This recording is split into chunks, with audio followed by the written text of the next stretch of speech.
বাহিরে আজকে প্রচণ্ড মেঘ করছে, তার উপরে চিরিচিরি বৃষ্টি বইছে, তার উপরে একদম ঝড়ো হাওয়া বইছে। আহ, কি সুন্দর প্রকৃতি, আর এর ভিতরে নিজের গাছের কাঁঠাল।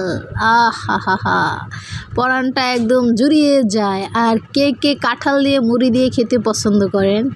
আমি কিন্তু বেশ পছন্দ করি। আর এই কাঁঠালের সিজন আসার পর থেকে আমি মনে হয় ভাত 1 কেজি চাউলেরও খাই নাই।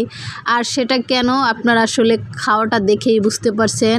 হচ্ছে ভাত না খাইলে কি হয়েছে, আমি কিন্তু মুড়ি খাইছি, বুঝছেন। মুড়ি মনে হয় 2-4 কেজি খেয়ে ফেলছি, কারণ আমাদের নিজেদের গাছের কাঁঠাল টপ টপ করে পড়ে। আর হচ্ছে যাইয়া ঠাস করে যাইয়া টোকাইয়া আইন না, আর মনে করেন উঠাইয়া খাওয়া শুরু করি মুড়ি দিয়ে। কি যে মজা, কি যে মজা। আর তার উপরে আছে বৃষ্টি। এই বৃষ্টির ভিতরে কাঁঠাল দিয়ে মুড়ি দিয়ে খেতে যে এত স্বাদ। আপনারাও কি কাঁঠাল দিয়ে মুড়ি দিয়ে খেতে পছন্দ করেন আমার মতো? আমি কিন্তু কাঁঠাল দিয়ে মুড়ি দিয়ে অনেক পছন্দ করি। আর দেখেন, এই যে 1 বাটি কাঁঠাল নিছি খাওয়ার জন্য, আর মুড়ি হচ্ছে অল্প অল্প করে নিতেছি।